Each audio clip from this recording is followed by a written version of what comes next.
Welcome to the deep dive. Today, we're digging into something really exciting, a potential game changer in how we power things. We're talking next-gen power sources, moving past, the usual drill of charging everything constantly. We've all been there, right? Phone dies at the worst moment. Critical sensors give out. Current batteries just have limits, especially in tight spots or for the long haul. But what if? What if your tech could power itself for years, maybe even decades, no charging needed? That's sort of the amazing promise behind a new betavoltaic cell from scientists at DGIST.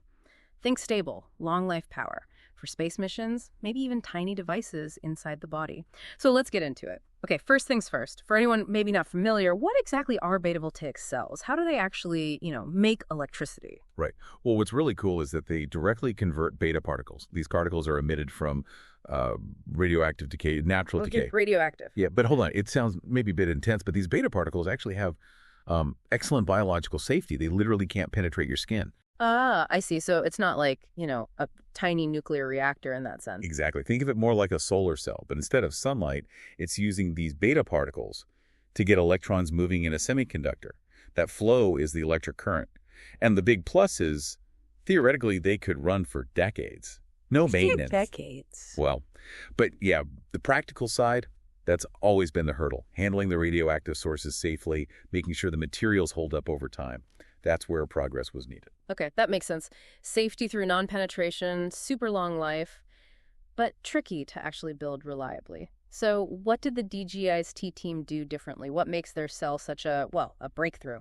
Well, their big step, the core innovation, is creating the first practical next-gen version.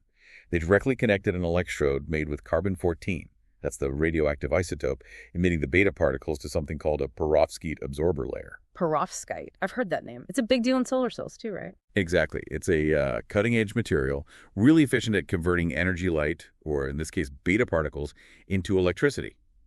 But they didn't stop there. They embedded carbon-14-based quantum dots right into the electrode. Quantum dots. Okay, like tiny superconverters? Sort of, yeah. Think nanoscale efficiency boosters. And they also got really clever with the perovskite itself. They used additives, things like methylammonium chloride, MaCl, and cesium chloride, CSCl, to precisely control its crystal structure. Why does that matter? Well, it creates a kind of perfect internal structure, like molecular scaffolding. It dramatically improves how quickly and efficiently the electrical charges can move through the cell. Better flow, less loss. Wow, okay. That sounds incredibly complex. Embedding quantum dots, controlling crystal structures, definitely a deep dive.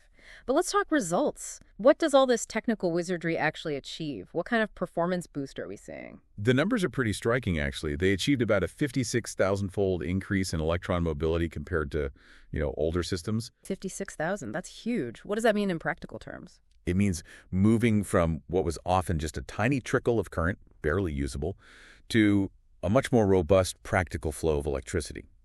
And crucially, the cell maintained stable power output for up to 9 hours straight in tests. 9 hours. Okay, that proves it's not just a theoretical blip. It works continuously. Exactly. It demonstrates real, practical viability for long-term, steady power. It's a major step. So the big so what question then? A power source that could last decades.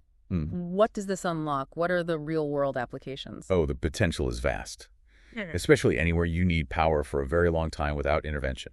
Think space exploration, obviously, sending probes far out where recharging is impossible. Right. Or implantable medical devices. Imagine pacemakers or internal sensors that don't need risky battery replacement surgery. That would be life-changing for many people. Absolutely. And then there are military applications sensors, equipment in remote or harsh environments where reliability is everything. It really feeds into this push for energy security, power that's resilient, independent of charging infrastructure, and works in extreme conditions. It really is amazing to think about devices just working for years and years, powering themselves. It really pushes the boundaries, doesn't it? Especially for miniaturized electronics that need to last. Yep. And it makes you wonder, if you have such a reliable, autonomous power source, how drastically could that reshape technology?